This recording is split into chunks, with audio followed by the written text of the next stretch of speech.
MasterClass is now open. I'm going to make a repair on this main drip irrigation pipe, and I'm going to install a coupler. And you can get these for 1/2 inch drip irrigation pipe, 5/8 and 3/4. That's what this thing is. It's a compression one, and it fits on there nice and tight, and you don't have to glue it on or anything. And that's what I'm going to install down there. If you want to watch that, stick around. Now the funny thing on this pipe, there used to be a leak right there. I dug it all up. I checked everything out. I installed one of these couplers from before on a different video, and I tapped into that 1/4 inch tubing that went up there to the bush, and I replaced the bubbler and all that kind of stuff, and I thought I was all done. I turned the water back on as a cursory just to make sure that the 1/4 inch tubing line wasn't leaking, or my coupling wasn't leaking, and the tubing line was just barely dripping because it's an old one. It's 25 years old almost. The coupling was bone dry. I thought it was done, so I shut the sprinklers back off. I covered everything up, and lo and behold, the next day I looked out here and it was wet again. I thought, what is going on? I thought for sure the coupling was holding. I thought it's got to be that old drip bubbler line. I dug it up, ran the water, turned the sprinklers back on, and son of a gun, there was water pouring out underneath the dirt over there coming this way. So I knew there was another leak, and had I have ran the water a little bit longer after I did that repair, I would have seen more water dripping in. I could have waited 3 or 4 minutes, but I only checked it out for less than a minute. You see what I mean? So now I dug this all back up. I even dug this line out further to make sure that I got this, and I pinpointed where it is, and now I'm ready to fix it again. Now where that hole is, there used to be another bubbler that went up, and it got cut off, and it snapped off right at the base, right at the top of that line. There's a little coupling piece in there. When I cut out that pipe, I'll show you it here in a minute, okay? And you might learn something when you watch this video, so stick around. Okay, let's do it. Hopefully I don't get in your way. I've got to get down here and do this in such a way to where you can still see what I'm doing, right?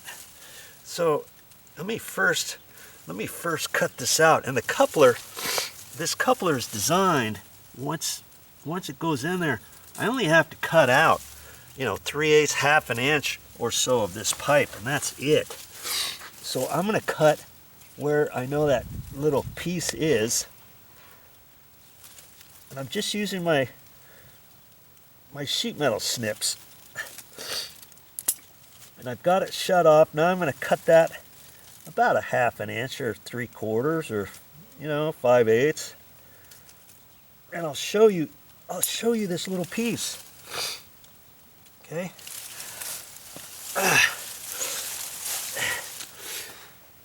I'll show you why I couldn't just shove in my little tool. You see there? That's the snapped off little coupler. That's in there. Let's see if I can't get it out of there.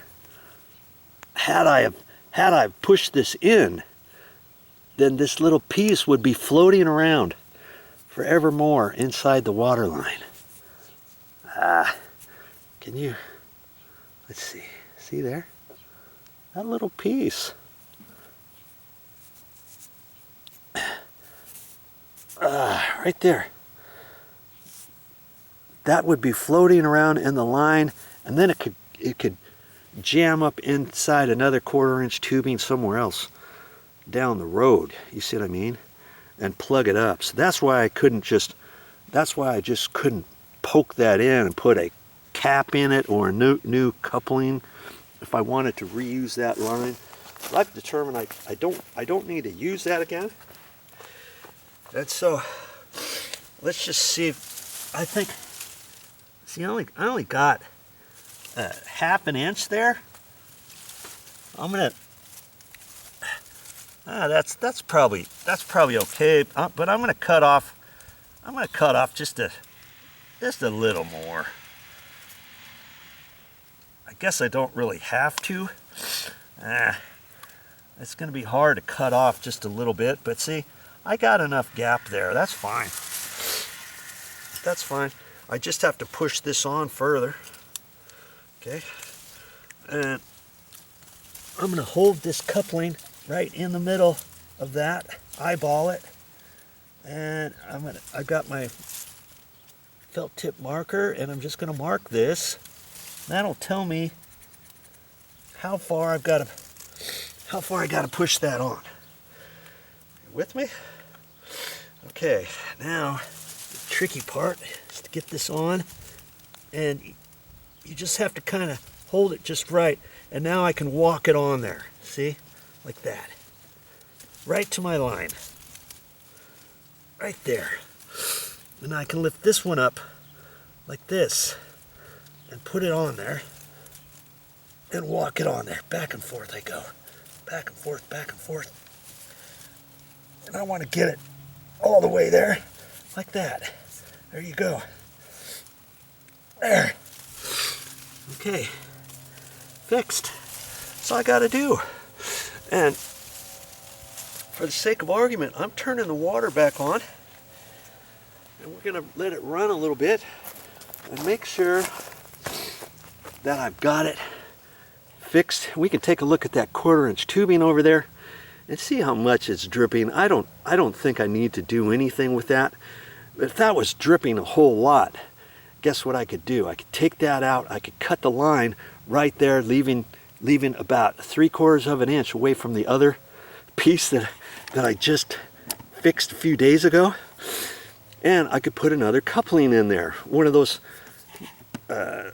compression couplings that I just put in, and then I could add, or I could move that bubbler over.